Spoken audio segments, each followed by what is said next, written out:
আজকে একটা সুন্দর জায়গায় চলে এসেছি। 5 পুরুষের বিটে বাড়ি। এটা একটা চেয়ারম্যান বাড়ি। বহু বছর ধরে চেয়ারম্যান ছিলেন আমার বন্ধুর পূর্বপুরুষরা। এখানে সে ব্রিটিশ আমল থেকেই জমিদারিতে ছিলেন।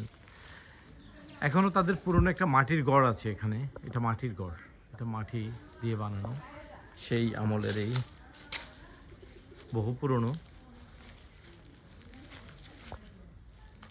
এটা নতুন বাড়ি করছিল, তাও হয়তো যখন চেয়ারম্যান সাহেব ছিলেন তখন করছিলেন। এটা তাদের কাছারি গড়। তখন তো 3-4টা ইউনিয়ন পরিষদ মিলে হতো একটা ইউনিয়ন পরিষদ। আজকে 3-4টা ইউনিয়ন পরিষদ মিলে তখন একটা ইউনিয়ন পরিষদ হতো। এটা হচ্ছে ইউনিয়ন পরিষদের ভবন। এখানে বিচার সালিশ তখন হইতো।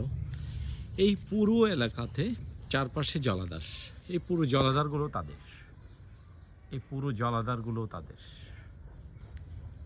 জলাধারগুলো তাদের।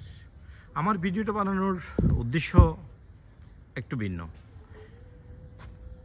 আমি এখানে বোঝাতে চাচ্ছিলাম, এই যে 5 পুরুষ ধরে এই সম্পদগুলো তিল তিল করে গড়ে দীর্ঘদিন তারা এই সমাজের জন্য কাজ করছে, মানুষের জন্য কাজ করছে, কিন্তু আজকে এই বাড়িটা ফাঁকা।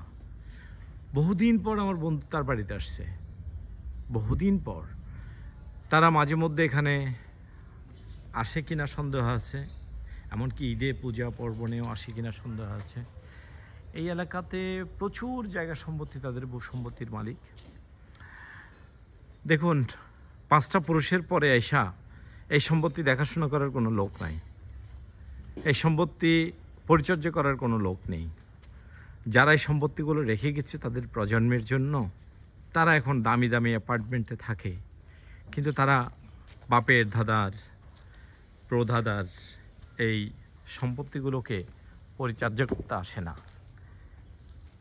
পুকুরের চারপাশে নারিকেল গাছ, চারপাশেই জলাধার, বিশাল জলাধার, চারপাশ ঘিরেই জলাধার। এই পুরো জলাধারগুলোই তাদের পূর্বপুরুষের সম্পত্তিগুলো তাদের জন্য রেখে দিয়েছিল।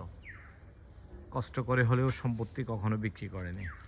কিন্তু আজকের প্রজন্ম এসে চিন্তা করছে এই সম্পত্তি রেখে কি হবে, বিক্রি করে ফেলবো, কে দেখবে এগুলো। আমরা যে এত সম্পত্তির মালিক হই, আসলে সম্পত্তি কি আমাদের সাথে কখনো কবরে যায় না। আমাদের সন্তানরা কি আমাদের সম্পত্তির পরিচর্যা করে না। ভালো থাকবেন সবাই।